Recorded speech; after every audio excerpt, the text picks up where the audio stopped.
Ancient classical philosophy, that's the topic of today's lecture, and in this lecture I'm going to expose you to the basic ideas of the so-called sophists, Socrates and Plato.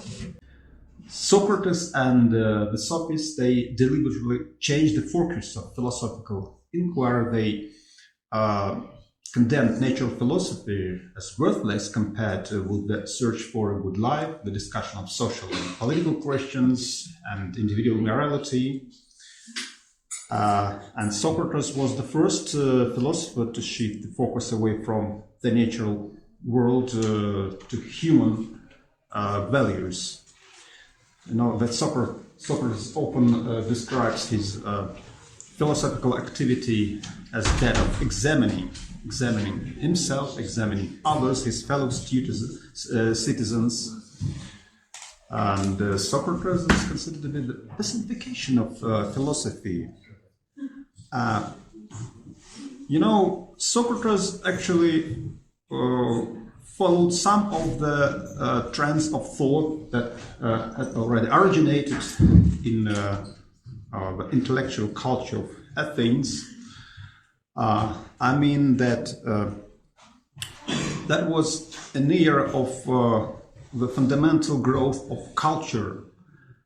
Socrates and the movement of sophists resulted in part because of the increasing prosperity and political sophistication of Athens in the 5th century BC. And these led to demand for some new forms of education that went beyond the elementary training in literature, music, arithmetic, gymnastics.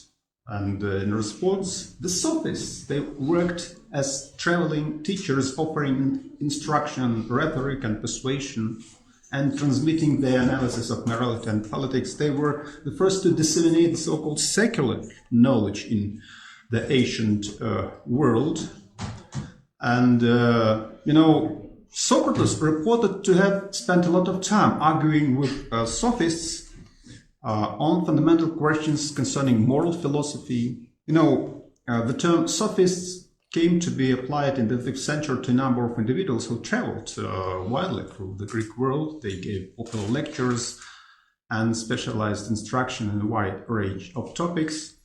And among the most influential sophists were as follows: Protagoras, Gorgias, Hippias, and Antiphon, and many other philosophers. Sophists were the first to make this major paradigm shift from the naturalist approaches of the early pre-Socratic philosophers to the more critical and pragmatic approaches to the reality of human life, the reconsideration of values, and also they contributed to the development of the art of argument, because the art of using the resources of rhetoric and persuasion was of really great demand in the ancient world, specifically under the conditions of life in classical ancient city-state, which is characterized by just the activities matching the model of democracy, classical democracy. Though Aristotle treated actually the social and political arrangement of life in Athens not as democracy but as politeia, just a combination of some democratic and archaic aristocratic traditions. So the sophists were really influential in the 5th century. So they contributed to the systematic study of techniques of persuasion and argument, which included the beginnings of the study of language in various forms, including grammar, literary criticism, and semantics. And, the sophists had a critical attitude to prevailing moral and religious beliefs. So they were the first to articulate this relativistic trend in culture.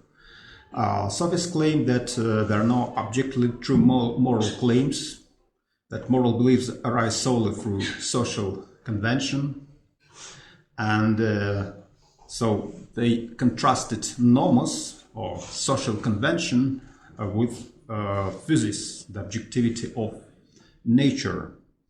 Yet they insisted that almost any truth is relative to a certain perspective.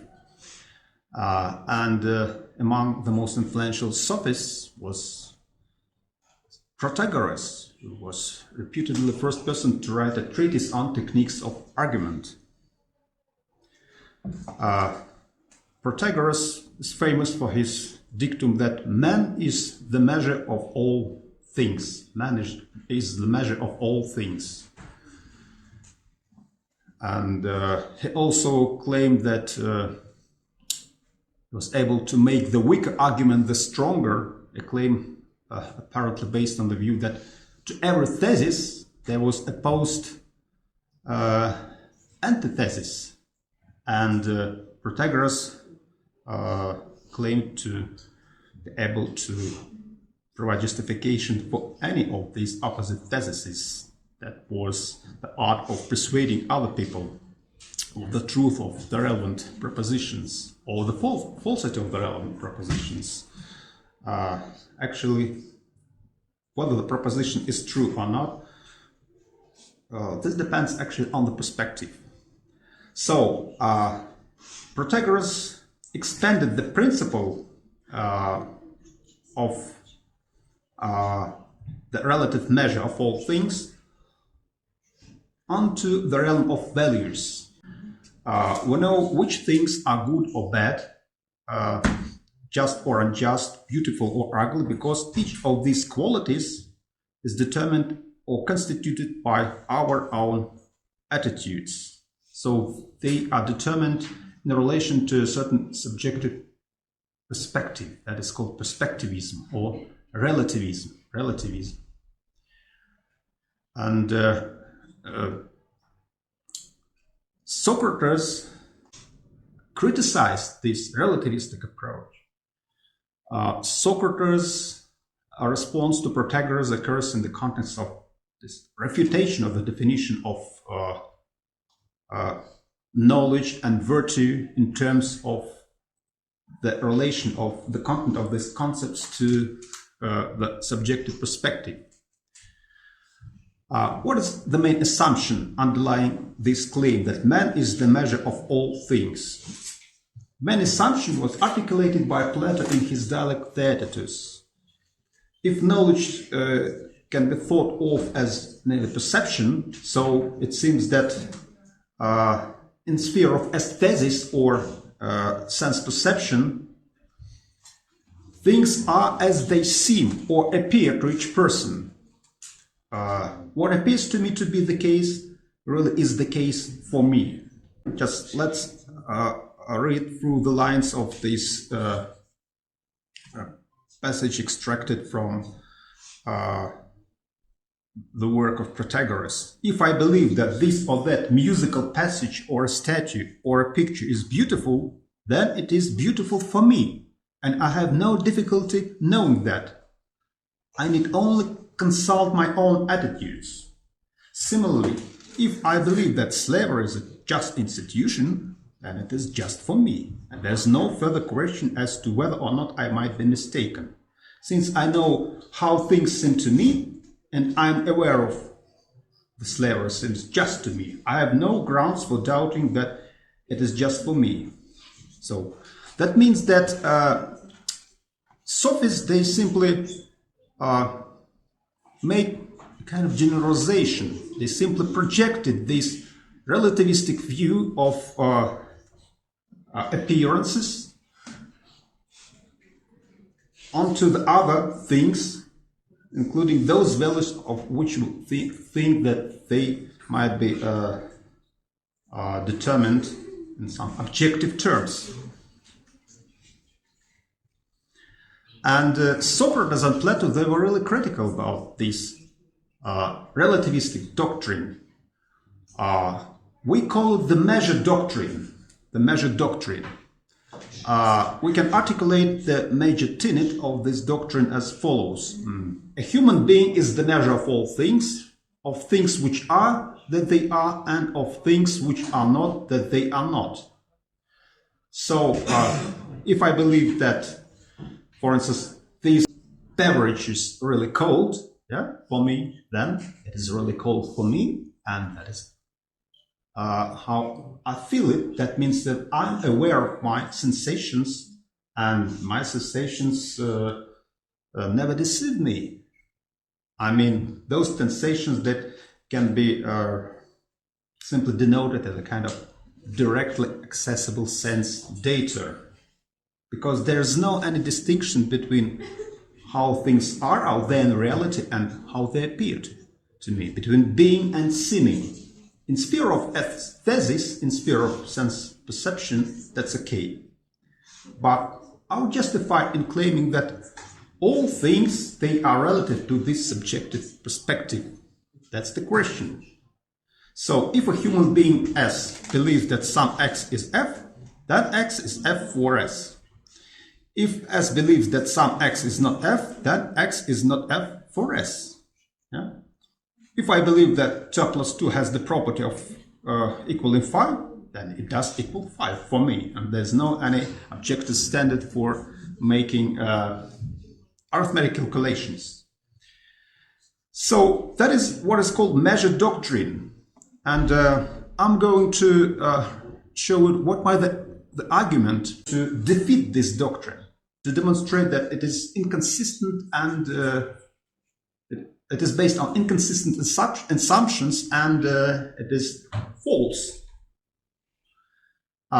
Let's reconstruct this argument against the relativism of sophism, specifically against this relativistic account of truth. We call now this doctrine, measure doctrine, as applied to truth, as the doctrine of the subjective measure of truth, the subjective measure of truth. If a human being S believes that some proposition P is true, then P is true for S. If a human being S believes that some proposition P is false, then P is false for S. Now, I'm going just to reconstruct the overall systemic structure of this argument. There are at least six premises that lead to the conclusion that the measure doctrine of truth is false. We should assume that there is a person who believes that the doctrine, measure doctrine of truth itself is false. So let's articulate the premises. The first thesis: if a human being S believes that some proposition P is true, then P is true for S. And if a human being S believes that some proposition P is false, then P is false for S. That's the statement of the measure doctrine of truth theory. Second, some person, and that's our assumption. Let's assume that there is a person who believes that measure doctrine of truth theory is false. If this person believes that the theory of the subjective measure of truth doctrine is false, then what this person believes is either true or false. If what this person believes is true, and this person believes that theory of the subjective measure of truth is false, then the theory of the subjective measure of truth is false for us. If the theory of the subjective measure of truth is false for anyone, then this theory is not true.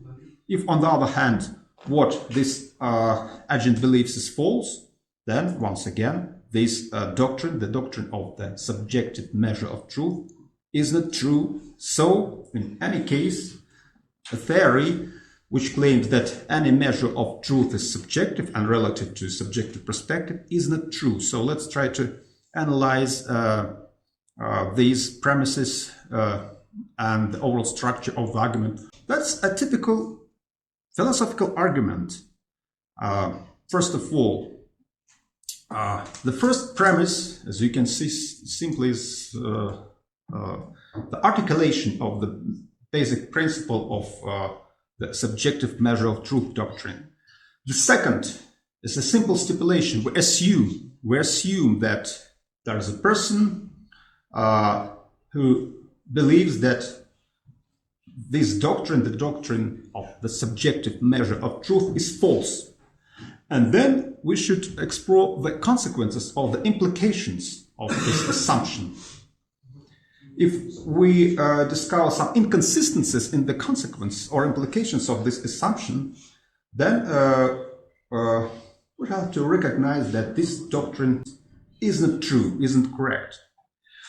The third thesis: if some person believes that the subjective measure of truth doctrine is false, then what this person believes is either true or false. So this thesis may seem objectionable to some, because it apparently appeals to a notion of truth which is under question.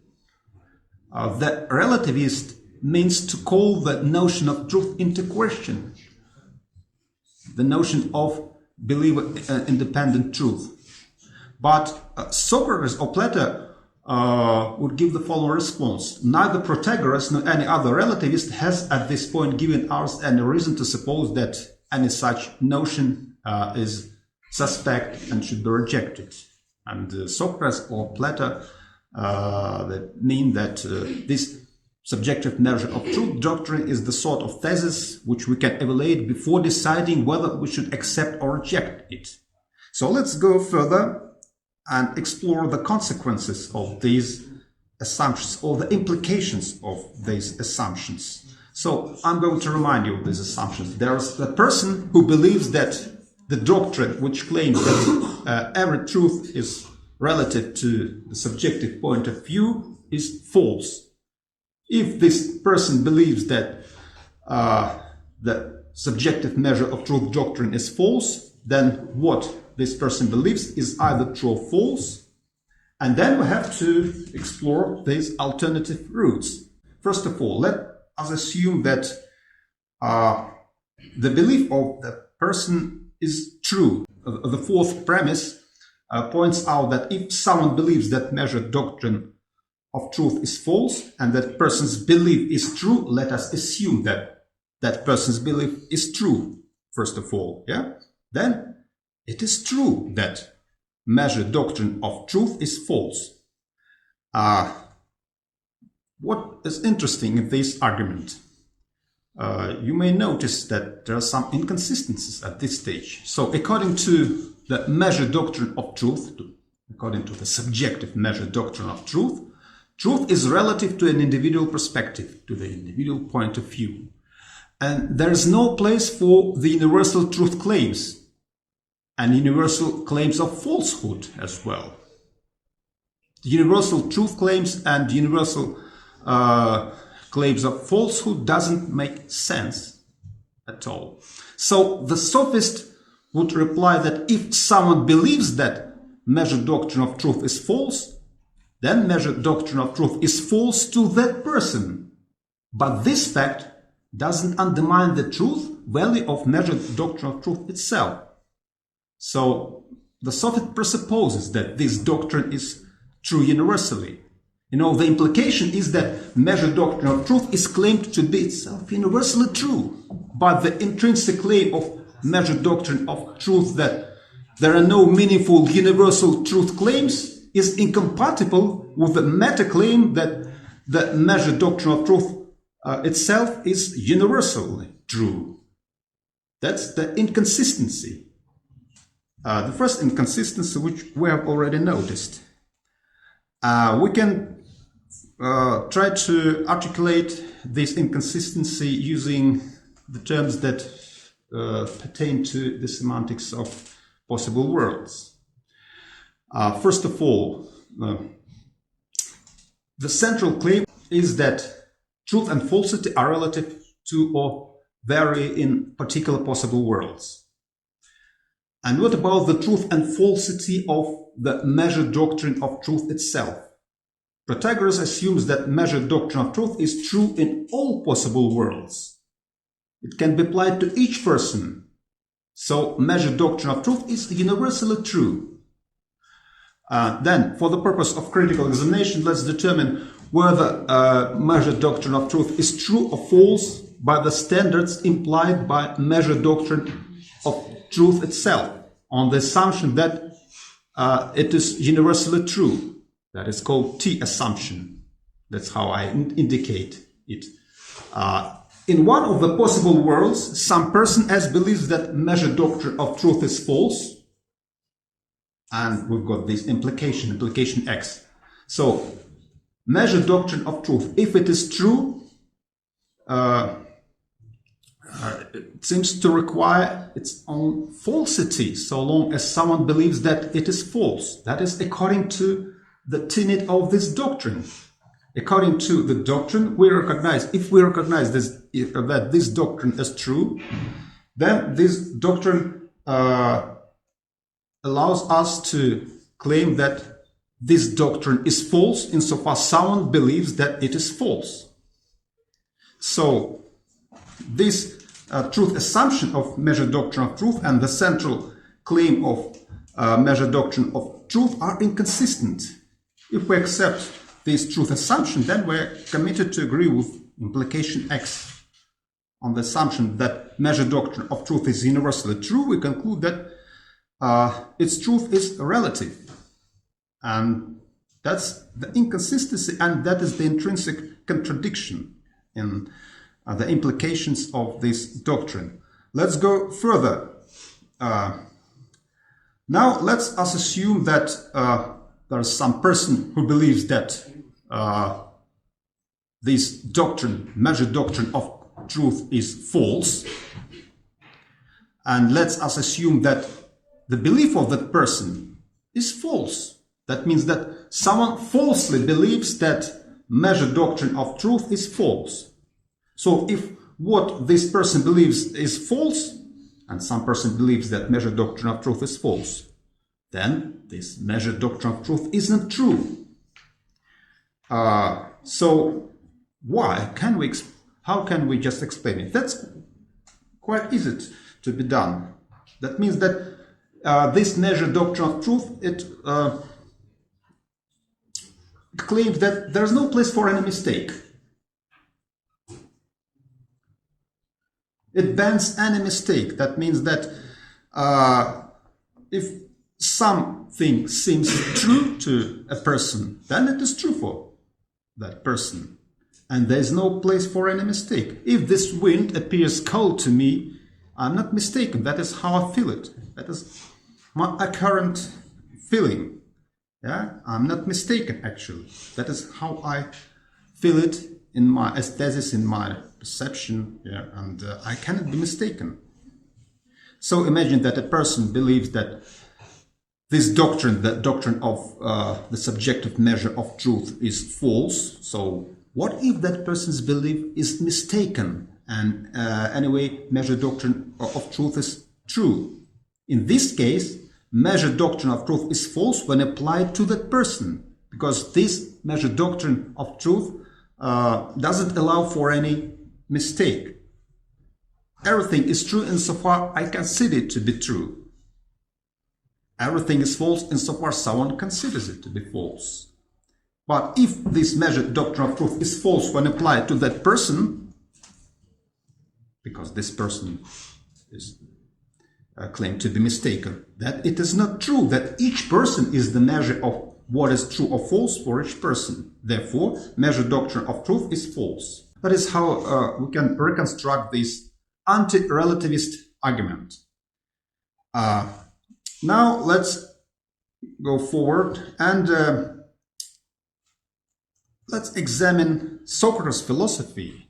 Let's follow the lines of Socratic examination, because Socrates claims philosophy is the art of examining myself and others. So, and philosophic activity is the activity of examining or scrutinizing your own assumptions and beliefs, and the assumption, beliefs, and claims of the other people. And Socrates claimed that life devoid of such an examination, life devoid of this sort of critical reflection, the unexamined life, isn't worth living. Yeah? So Socrates cultivated the ideal of authentic, intelligent, self-reflective life. Socrates examined himself and his fellow citizens in order to attain the state of self-awareness, to explore the ways of gaining true knowledge, to make our life more intelligent. Because intelligentsia, according to the original Greek term, means self-awareness. Self-awareness. And Socrates, he wrote nothing, but his pupils tried to fix his thoughts. Xenophon and Plato were among his pupils, and Socrates, as I told you, was the main figure in Plato's dialogues. He was introducing Plato's dialogues as examining others, as refuting or undermining their claims to knowledge. He was a master of philosophical dialogue. I told you that philosophy is a love of wisdom cannot be reduced merely to insight.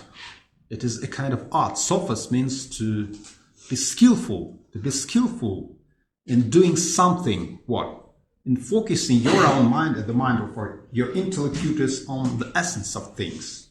So Socrates was a master of philosophical dialogue, and he called this art as maieuthetics,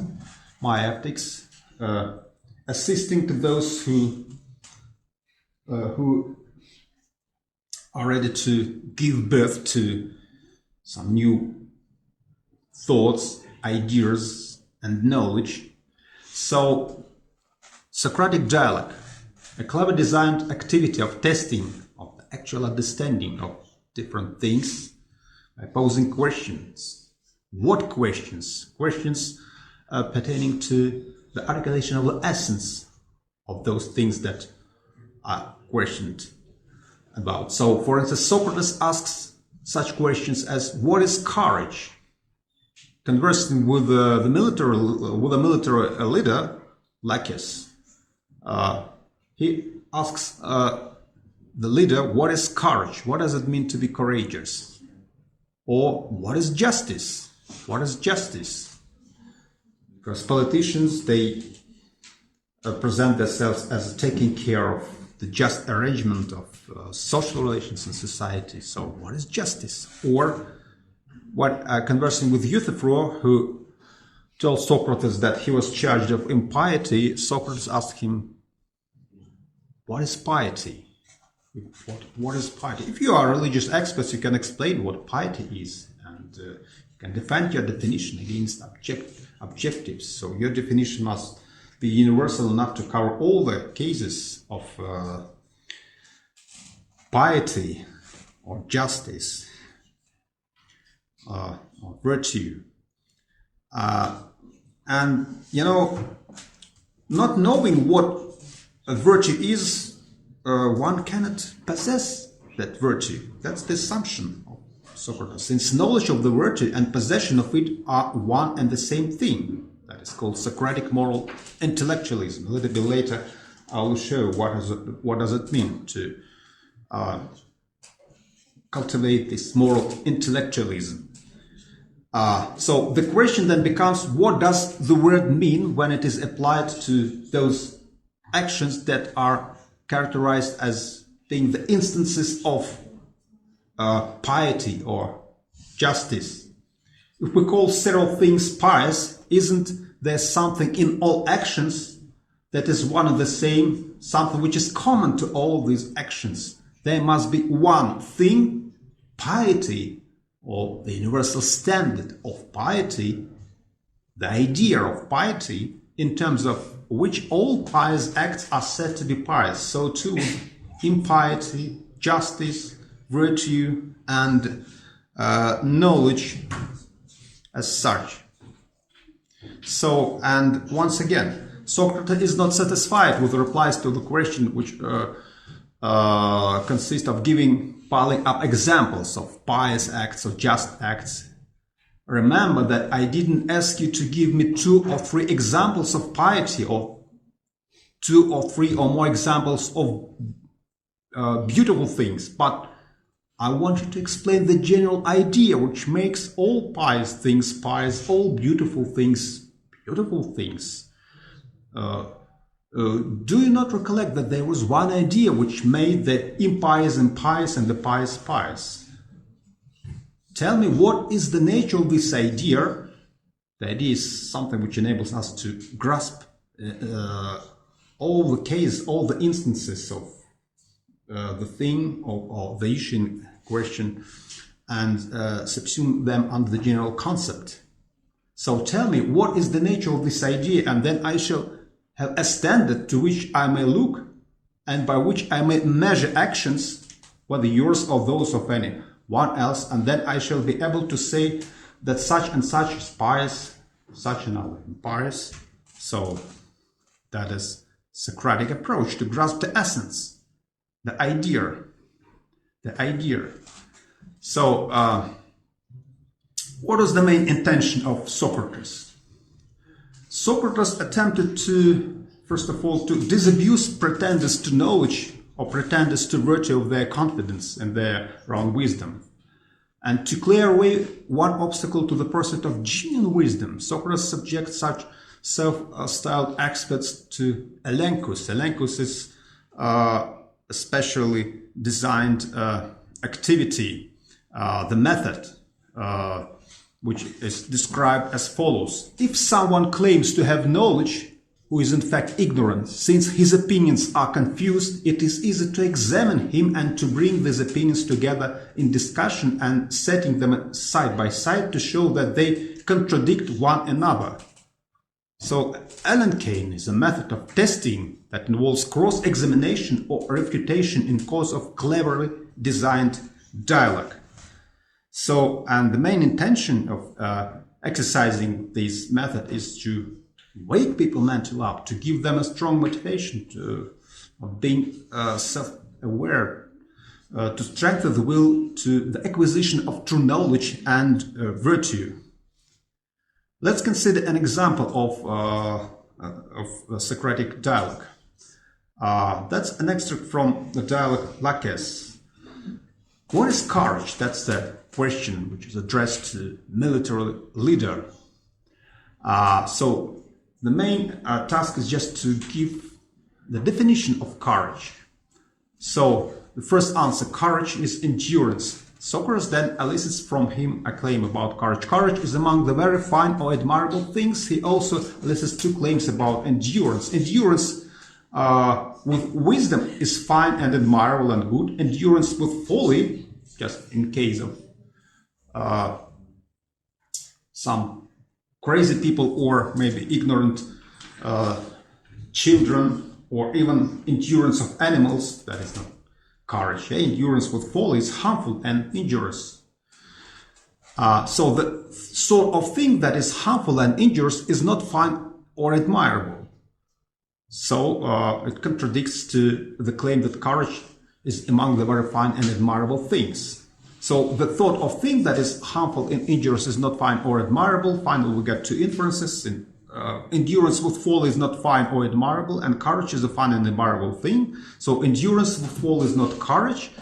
Therefore, with only one of these alternatives. Wise endurance is courage. Wise endurance is courage. So you see, that's a clear logical structure of this dialogue. And that is originally what is called dialectics. Once again, we can just examine, for instance,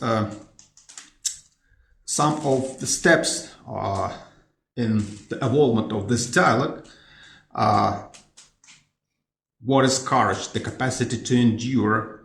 And is courage an admirable quality? Yes, it is very admirable. What about foolish endurance, like obstinacy? Would that be admirable? No, it wouldn't. So endurance with foolishness is not courage, because it is not admirable. So courage is not just the capacity to endure. It must be coupled with good sense, with some some knowledge of the risks and dangers, and with a strong will, nevertheless, to pursue your own goals in the face of these risks and dangers.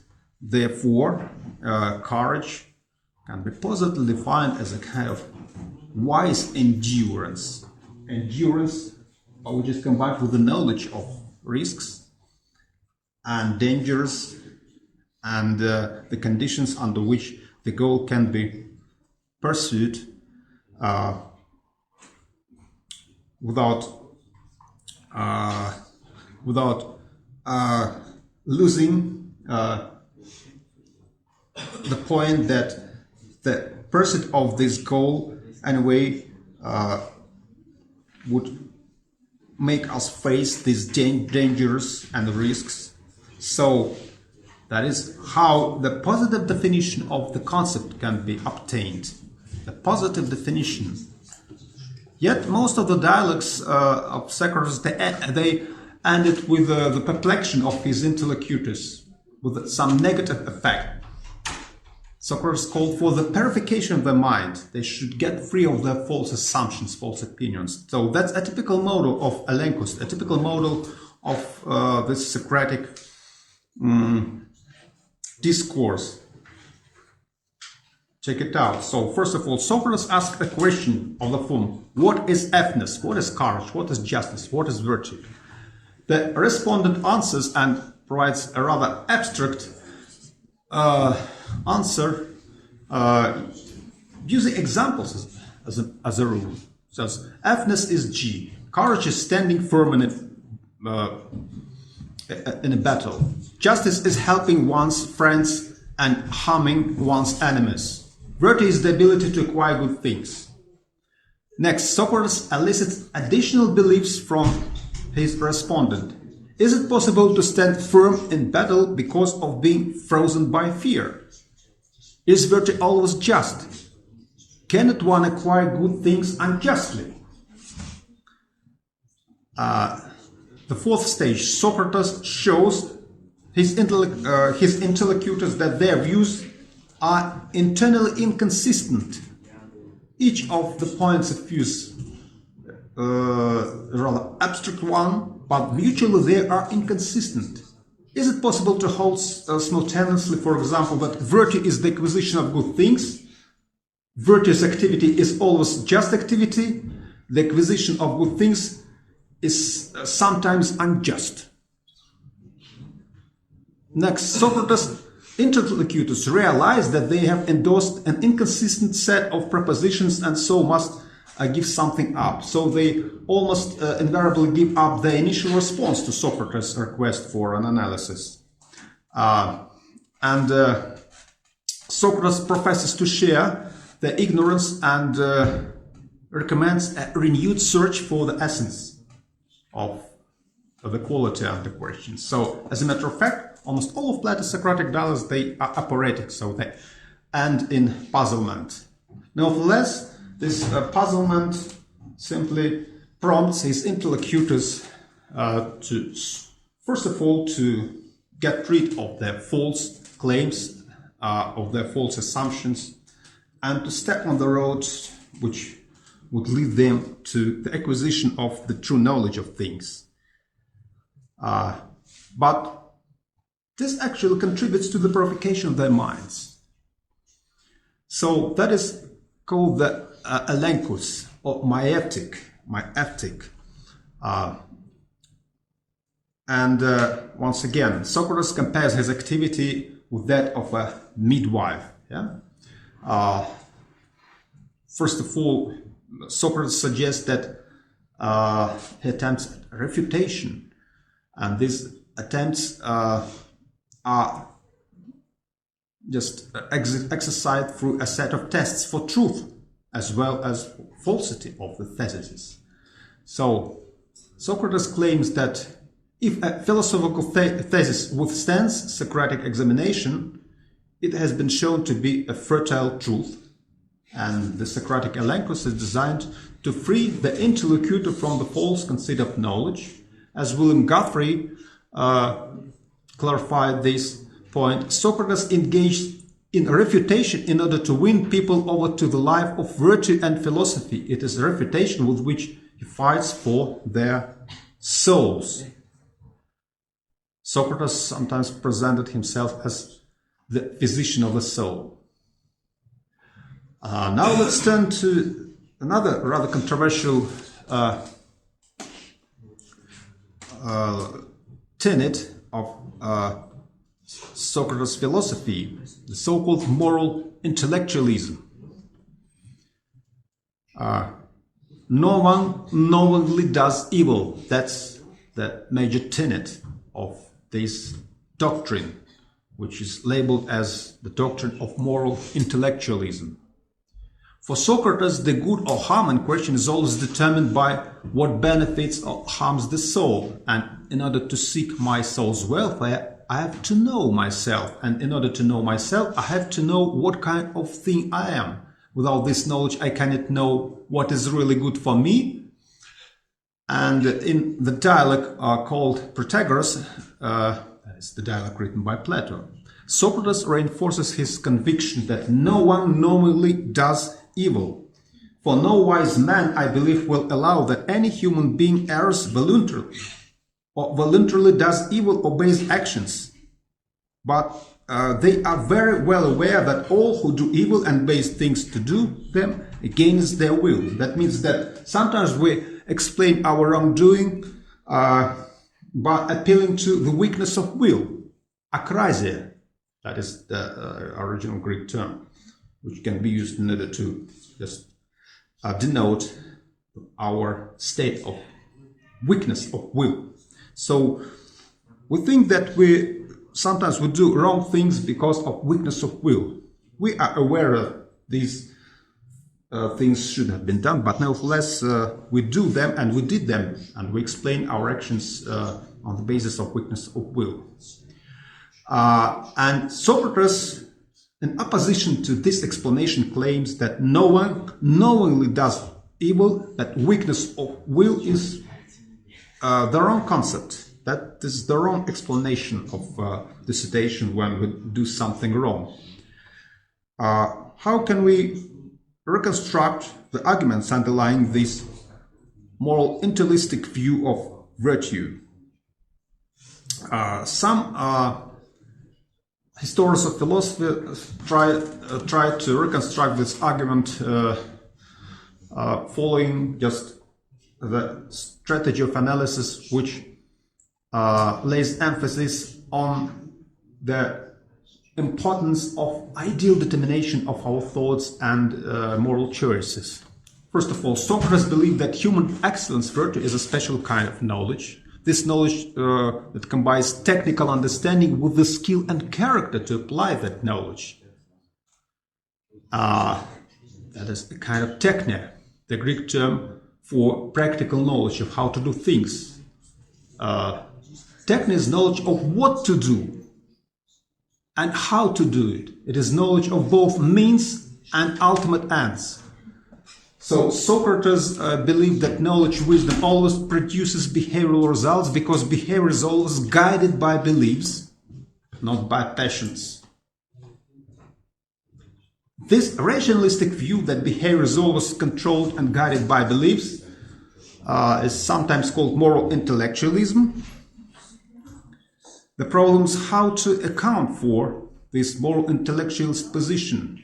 For instance, John Cooper gives the following explanation of Socrates' adherence to this moral intellistic view of human virtue. The fundamental principle underlying Socrates' argument is that voluntary action is always subjectively rational. An agent who acts to achieve some particular sort of value always acts with the idea that what they're doing achieves more of that value that alternatives would achieve. If someone performs an overall bad action because of some lesser good they think they will get from it, they cannot do it while believing it is bad overall. That would mean that they thought they could have got more good by refraining, and their action would violate the principle voluntary action is always subjectively rational. So instead, at the time they acted, they believed wrongly and ignorantly that the action would be good overall for them to do, and thus ignorance and only ignorance is responsible for voluntary error. That is one of the possible explanations. We can actually reconstruct this argument by the application to the ordinary people. You know, Socrates describes the following assumptions of background theses and found that state of mind of the so-called many ordinary people, demos. The first is hedonism, the ultimate good for human beings is pleasure, or the attainment of something which would contribute to the state of eudaimonia or happiness, and psychological egoism. Everyone always acts so as to maximize their own perceived good. And Socrates shows that it is possible to mount the following reductio for the impossibility of acrasia or weakness of will. So, first, hedonism and psychological egoism. They are assumed on behalf of the many. If hedonism is true, then pleasure and good name the same thing. So if some person S determines that action A is better than B, S has in fact determined that A is more pleasurable than B. If psychological egoism is true, person S always acts as to maximize his own perceived good, which is according to hedonism as his own perceived pleasure. So if this person S always acts so as to maximize his or her own perceived pleasure, then it is not possible for this person to determine that A is more pleasurable than B, but to do B, knowingly and willingly nonetheless, because of the perceived pleasure B efforts. So it is not possible for us to determine that A is more pleasurable than B, but to do B knowingly and willingly because of being overcome by pleasure. We can just try to demonstrate this by reference to the case of the so-called prudential acrasia. Imagine a student who knows that she should study but decides to party, to go to the party and to spend a really good time with his friends or her friends. And this student typically tends to explain this decision in terms of acrasia, but Socrates would claim that this explanation is wrong. If the student really thinks studying is preferable, then given this hedonistic assumption, this is because she thinks that studying affords her, all things considered, the most pleasure. The student believes, for example, that a life with a good job affords more pleasure than a life without financial stability. And she rightly believes that studying is instrumental to securing such a life. That's why it is really important to get ready, get prepared for the exam, and to pass the exam successfully and to get good grades, and then to be graded for the university with a really high GPA and be offered a good job and so on. So then how can she go to the party instead of studying? Students usually describe this decision by appealing to the weakness of will. But so they usually claim that they were weak-willed, but this description is incorrect according to Socrates. The student must have made a miscalculation, perhaps one induced by the propinquity of the party pleasure. Student's miscalculation is just that, miscalculation. Later on, Aristotle criticized this view of virtue because anyway, there must be some energy of the soul which is involved in our effort to become virtuous, not merely just knowledge, not merely just the guidance of our beliefs, that also there must be kind of will, yeah, to act on the beliefs, to act on the ideas, to apply the knowledge of what is good and what is wrong. Nevertheless, Socrates adhered to this position, which is labeled as intellectual moral intellectualism. And this position is justified if we take into account that the main intention of Socrates was to demonstrate that our life should be guided by some ideas, by some factors that actually do not belong to the practical affairs, to the contingent circumstances. Our life should be guided by the factors that are transcendent to our contingent circumstances. There must be something which shows that there is a place for ideal determination of our moral choices. So Socrates was an idealist. Socratic act of philosophizing through dialogue was the excellent manifestation of the strategy of critical examination of our most basic assumptions. Socrates posed questions: what is this thing of which you claim to have knowledge? What is virtue? What is knowledge? What is beauty? Can you grasp the idea of those things and expose their true essence, definition? Yeah? So it is the essence of a thing that corresponds to the proper definition of that thing, be it justice or beauty. And Socrates makes preparations for the further step, which is the Plato's interpretation of the essence of a thing which corresponds to the definition as the form or the idea. Now we're going to turn to Plato, and specifically to his theory of forms, to his theory of ideas. Plato is the most widely studied of all ancient Greek philosophers. Plato was the greatest pupil of Socrates and the master of Aristotle. And Plato conceives of philosophy as a discipline with a distinctive intellectual method, and he makes radical claims for its position in human life and the political community, because philosophy scrutinizes assumptions that other studies merely take for granted. It alone can give us genuine understanding. It can guide us in our life choices. Philosophy discovers a realm of objects inaccessible to the senses. Philosophy provides us with the tools for the attainment of an organized system of truth that go far beyond common sense. And philosophy should lead to a transformation in the way we live our lives and arrange political affairs. Almost all Plato's philosophical works are dialogues. Plato was a pupil of Socrates, and he mastered the Socratic art of conversation, conducted in question and answer form, and this is Socrates' art of philosophical dialogue and his method of examination, which is described retrospectively in Plato's dialogue entitled Sophist.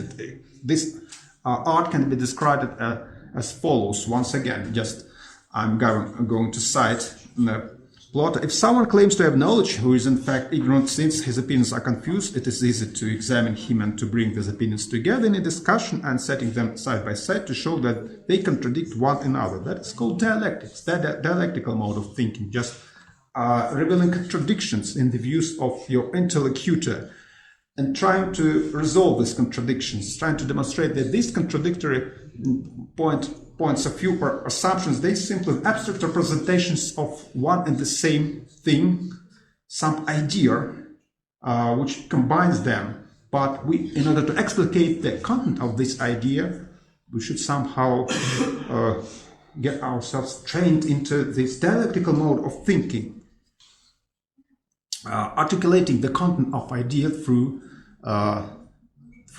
dialogue. And Plato transformed Socratic dialectic as the art of question and answer dialogue into a much more constructive method. Dialectic becomes the highest method of philosophy, the method by which the intellect ascends to the cognition of essential reality, the reality of transcendent forms. So Plato developed a really metaphysical theory, a theory of ideal forms as the constituents of true being. the ideal forms, the unchangeable metaphysical entities representing the essences of things, they were placed over and above the world of changeable and perishable particular material objects. And Plato's theory of hierarchical universe combines the views of pre-Socratic philosophers, the views of Heraclitus and Parmenides.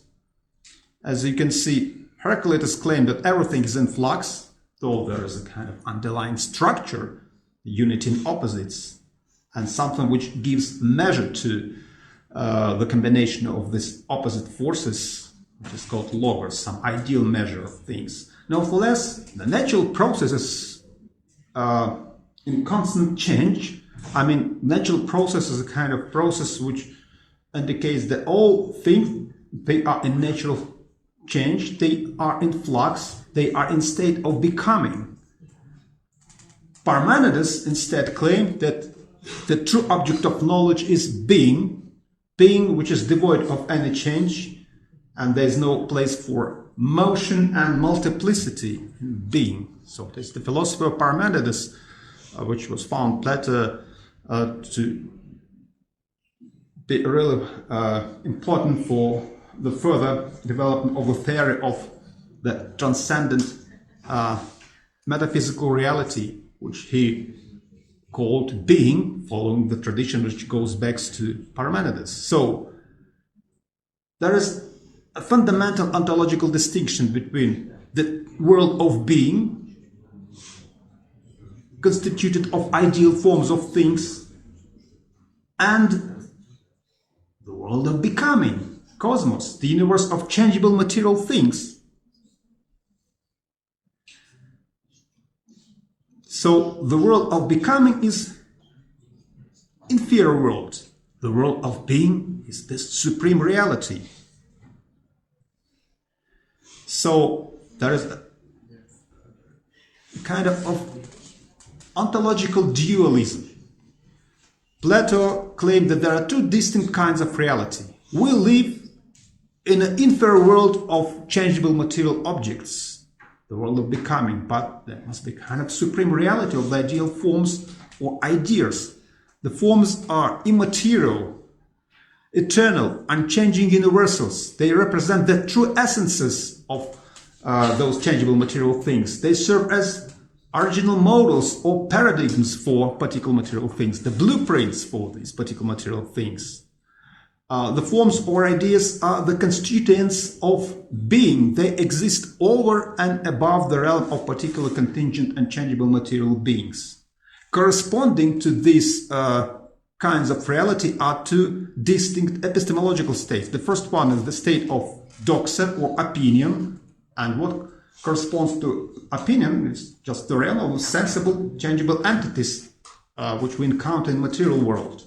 But the object of knowledge, episteme or noesis, is represented as a set of ideas or forms. They are the true objects of knowledge. So that means that these things which we encounter in our experience, they can be only the objects of opinion. But if we're talking about the objects of knowledge, they must be something which is not reduced to contingent and changeable properties of those material things. The objects of knowledge must be unchangeable, immutable. These are the ideal forms of things. The ideal forms of things. In order for a human being to get genuine knowledge, as opposed to belief or opinion, the object of this knowledge must be immutable, that is unchanging. Immutability, unchangeability is an exclusive property of the forms. So the ideal forms, they are the only objects of knowledge, and changeable material things, they are the objects of doxa or opinion. And I'd like to draw attention to the fact that there are certain Socratic roots of Plato's approach. So Plato was a pupil of Socrates. Socrates, as you know, explored what do we mean when we claim to know something? What is F?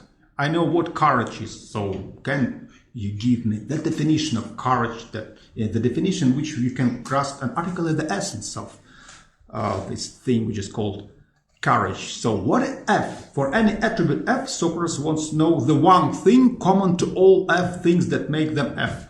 For instance, Socrates asks the question of that kind: what is the one thing common to all beautiful things that makes them beautiful? Can you grasp the idea of beauty as such? Can you expose the true essence of beauty in a definition and use this definition as a kind of standard for the identification and discrimination between those things which are beautiful and those things which are not beautiful?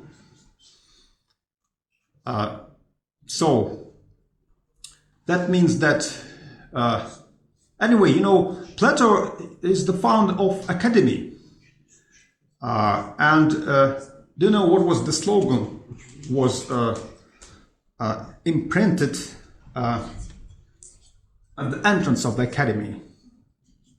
A person who is ignorant of geometry is not allowed to enter.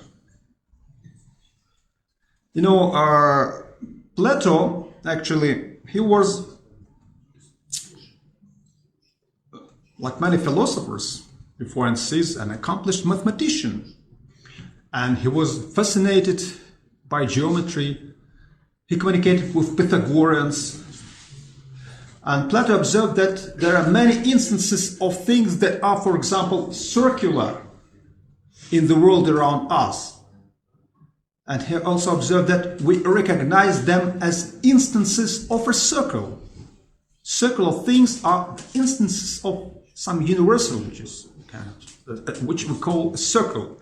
So we can do this, we can recognize the particular instances of some universal because we have an idea in our mind or the concept of what a circle is. And we've got the concept of an ideal circle with no imperfections, with no specifications. Everything we experience, from ordinary objects just to acts of justice, they are particular things that we recognize by comparing them to their relative forms in our mind.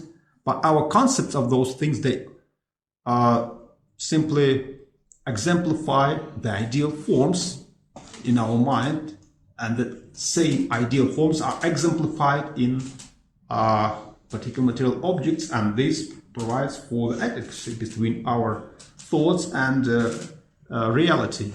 So Plato claimed that since we cannot perceive these forms, they must exist in a realm beyond our senses, one that we recognize with our psyche or intellect.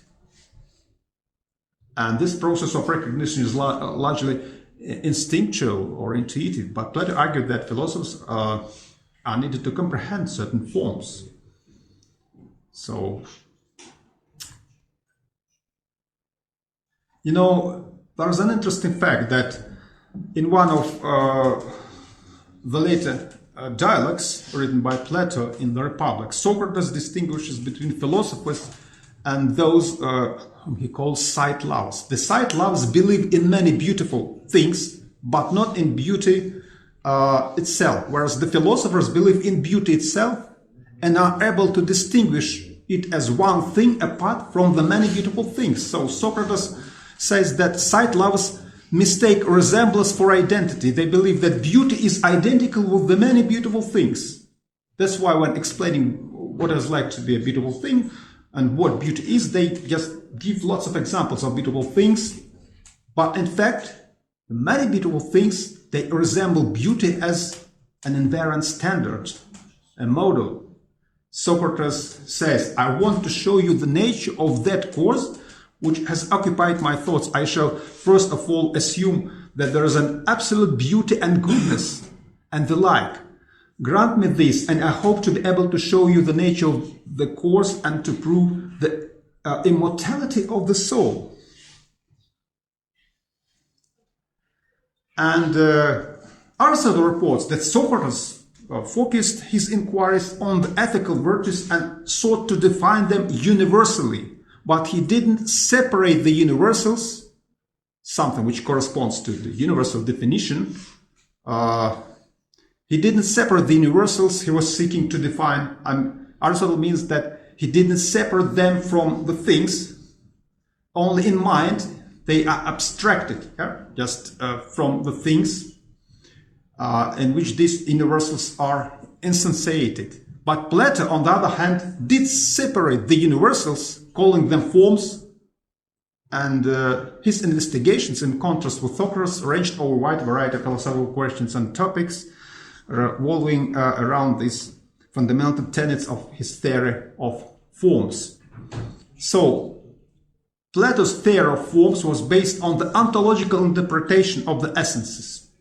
Plato treated essences not as mere conceptual universals corresponding to a definition. He treated items that correspond to the universal definition as real metaphysical entities.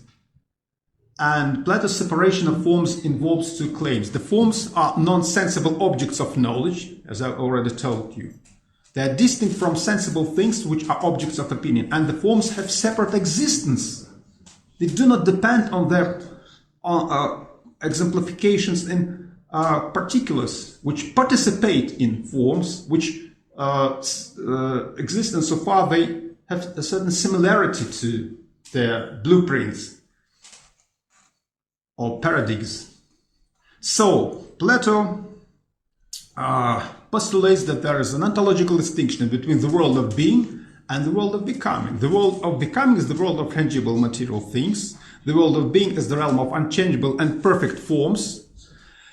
And Plato has taken over from Parmenides his notion of being, of what is termed as an unchanging reality, accessible only to thought or to rational understanding.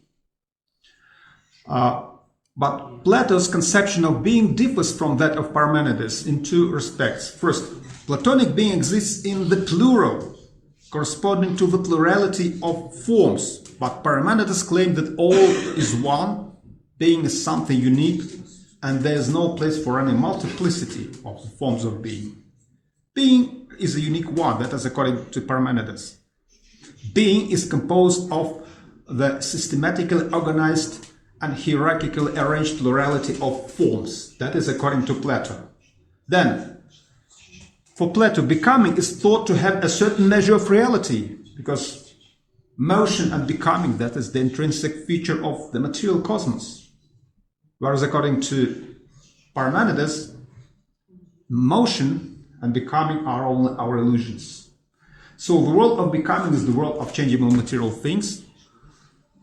And in contrast to it, Plato grants the realm of ideas with the status of being something unchangeable. So you can see that is the structure of Platonic universe. The structure of Platonic universe. The lowest level represents the world of particular things. They are made of some material stuff, and matter is a passive, undetermined stuff out of which things are made. The world of particulars originate due to the formation of those things, and the formation involves the imposition of a certain form onto the matter. Then, on the higher level of ontological hierarchy, there is a set of items that are identified as the constituents of true being. These are ideal forms. And there is a distinction between the higher forms and the lower forms. The lower forms, they include forms that can be imagined, for instance, the form of an ideal circle or triangle, just geometrical entities. But the higher forms, they include concepts that humans cannot imagine, such as the forms of truth, beauty, and justice. And at the apex of Plato's universe, is the highest level of the three stories. This is the highest of all the forms, the form of the good, the form of the one. Plato calls it the good, the goodness itself. It is the apex.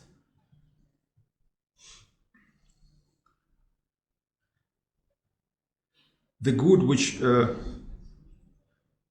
simply gives origin to all these forms, that is the fundamental and unique center of everything which is real, the good to which everything is related as to the ultimate goal. Beside that, I'd like to draw attention to Plato's allegory of the cave.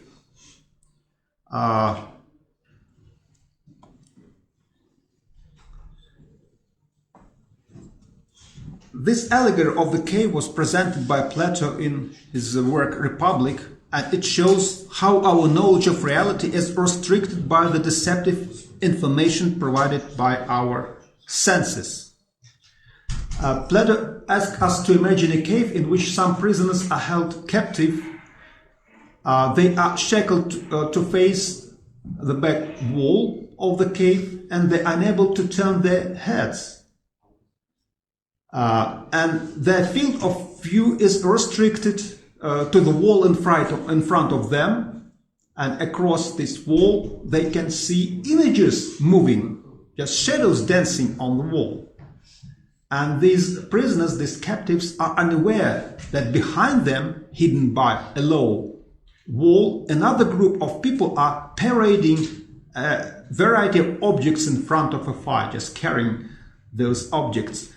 And these objects, they cast shadows on the wall, and it's the shadows of these objects that the prisoners can see in front of them. And because the prisoners can only see the shadows, this is the only reality of which they are aware.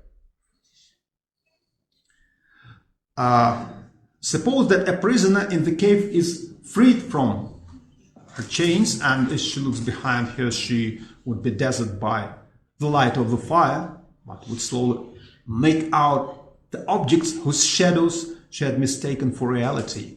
And she might then be persuaded to leave the cave, and after initially being blinded by the sunlight, she would see that there is more to reality than the world inside the cave. And however, she returned to the cave with that knowledge, the knowledge of the true reality, she would find it difficult to convince the other prisoners, the other captives, of her discovery that the reality which they think of as the true reality is an illusion, That is the allegory of the cave. And this allegory is a really essential one.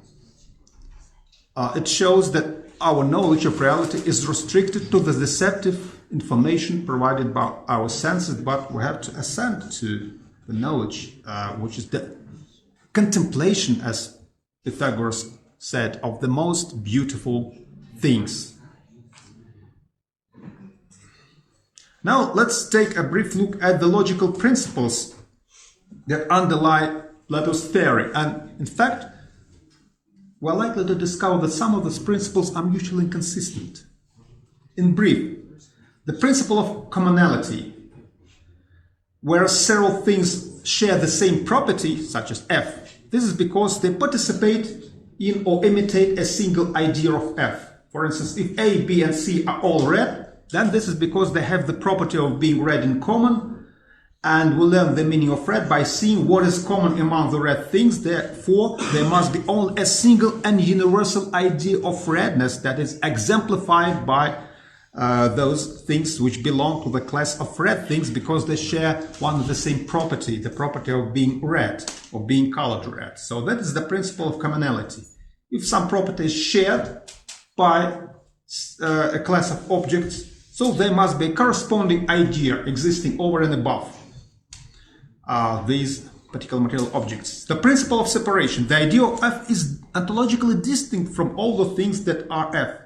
Each form is unique in the sense that there is just one form for each group of F things, and each form is numerically one in the sense that it doesn't have scattered existence. Since a form doesn't have scattered existence, it must exist separately from its participants. So the form of beauty must exist separately from all those things which we think of and characterize as beautiful things.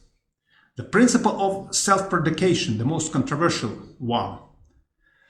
The idea of F is itself F. the idea of redness must itself be perfectly red. The idea of wetness is itself must be perfectly wet in ideal sense. So Plato applies this principle to the soul. Since the soul is the cause of the body's being alive, it must itself be alive and exclude the opposite, death. Therefore, the soul is immortal. The principle of purity. The idea of F is nothing but F. If the idea of F were to possess any property other than being F, it will have to do so by participating in some other idea, which would surely have to be superior to it in the way that the idea of F is superior to all the non-ideal F things. Then, the principle of uniqueness. Consider the following case. For instance, we are thinking of something which is beautiful. There must be the idea of beauty.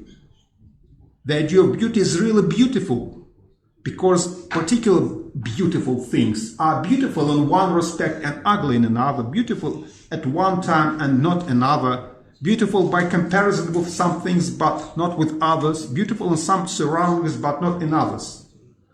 But nothing but the idea of beauty is really, truly, altogether beautiful. And the principle of sublimity. Ideas are everlasting, they have no parts and undergo no change, and they are not perceptible by the senses.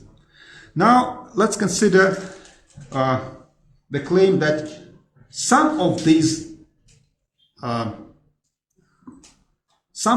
principles, they are mutually inconsistent, and this undermines the logical structure of Plato's theory of forms. That is called the so-called third man's argument. The third man argument. The third man argument is an argument against Plato's theory of forms. Actually, Plato himself was aware of such difficulty, and he articulated this argument in Parmenides. Later on, this argument was developed and used by Aristotle in his criticism of Plato's theory of forms. The argument goes as follows. Let us suppose that we have a number of particulars sharing one of the same property, which is F, for instance, the property of being red, colored, or being beautiful. Then, by the principle of commonality, there is an idea of F. But by the principle of self-predication, the idea of F is itself F. But now the idea of F and the original particular F things make up a new collection of F things. And by the principle of commonality, again, there must be another idea of F, because they are F things, and so far they participate in the corresponding idea which is exemplified in them. But by the principle of separation, this cannot be the idea of F first postulated. So there must be another, the third idea of F, and so ad infinitum. So that is the third man argument, the infinite regress argument. There must be an infinite number of ideas, and we're not able just to stop this regress. Insofar we claim that there is a set of objects or a class that are characterized by sharing one with the same property because they instantiate a certain idea. And insofar we claim that there is a principle of self-predication, that this idea of F, for instance, should also be F, should also have the same property. Then logically we should include it into the class of F things and postulate another idea of F, and this idea should be ontologically separate from a set of things which share one with the same property corresponding to this idea, and this goes ad infinitum, and this undermines the logical structure of Plato's theory of forms. Beside that, of course, there is a set of Aristotle's arguments against theory of forms, and on our next lecture I think that I'll make account of Aristotle's own propositions with regard to the status of forms and their role in the determination of the reality of particular material things. That is the subject matter of his metaphysics. Okay, that is all for today. Thank you.